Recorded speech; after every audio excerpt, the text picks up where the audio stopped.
So good morning. I'm John from Outbrain, and I'll start with a quick story. I was boarding the plane yesterday from New York, and it was snowing, so our flight was delayed. I was in the middle seat, and to the left and right of me were two gentlemen. One had an iPad, one with an iPhone. And immediately when you're delayed, we start whipping out the devices, and I saw them both log on to local news sites.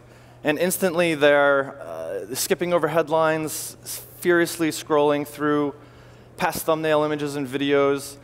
And I was waiting for that moment. And eventually, after a few minutes, they both found what they were looking for. And what they were looking for was a really interesting piece of content that they would engage with.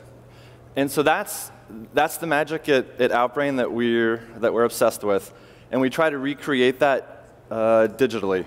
So connecting yourselves with the content that you find most interesting and entertaining is what we do. And we do that on the content sites that you like to frequent the most. So we'll give you an example. We work with publishers all over the world. This is one of our proud partners here in the UK, The Independent. So when you're on sites like this, you'll see, hopefully you'll recognize, you'll see links like this on article pages, home pages, video pages, section fronts. And these are mostly Outbrain powered.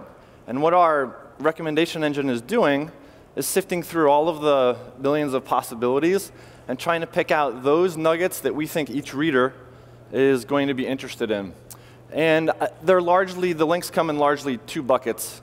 One is links that point into the publisher itself, and links that point to third parties. Those third parties are brands and publishers, and those folks are paying to have their content distributed. Here's an example. We work agnostically with publishers, so nowhere else but in the mobile ecosystem does content marketing really play out. On mobile, the environment is brutally Darwinian, right? The readers will not tolerate anything that's wasteful or interruptive. And so this is a place where, in the mobile world, monetization can be significant and sustainable. So we work with publishers all over the world. We do about 90 billion links a month. We see about 193 million uniques. I don't put this slide up here to boast. The point is that when it comes to content marketing, scale matters. For those folks paying to have their content distributed, such as brands and publishers, a lot of people have to engage with content and find it interesting to move the marketing needle. So I'll give you a quick example. Here's British Airways, hometown favorite. They launched an iPhone app, and they simply wanted to have more people be aware of this and download the app. So they created content. They had a nice piece of content here created by Jaunted. They'll take this piece of content and submit it to Outbrain. The recommendation engine will then take that content and show it on publishers like CNN to readers like yourself to see if this is really interesting to you. And what we found is readers, that you don't care if content is sponsored or not.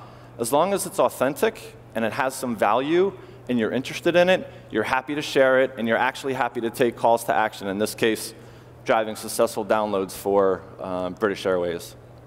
So we work with most of the major brands and agencies around, but content marketing isn't just for the big players. We created a self-serve platform in the US, and every day we see businesses of all sizes walking up and creating content marketing campaigns. Now, it's still in the very early stages of this. Brands and small businesses are still trying to figure out what does storytelling really mean and how to do this on an ongoing basis. But the prospects of engagement are very exciting from a marketing perspective. So I'll end with just a quick story. This was back in 2008. I've been with Outbrain since the very beginning. And as a small company, I'm sure folks can relate here if you're an upstart. Getting those first few pieces of press about what you're doing meant the world to us. We wanted the world to see it, and it was very difficult. Malik from Gigome gave us our first real write-up, and the content eventually dies, like most content does. It perishes and gets archived. And no matter how much work we put into trying to get it to stay relevant, the diminishing returns was hard for us. So it ended up dying the typical death. It was in our news section on Outbrain.com at the time, which had maybe 25 visitors a day. So that was our pain. And so here we are 7 years later. We've built a platform to solve this problem for a few guys working out of an office in New York all the way through to a big brand. So I hope that if you're out there finding interesting content, I'm hoping that it's been served by Outbrain. And we remember very well the days of wanting our content to be found by folks who are really, truly interested in it. Thank you.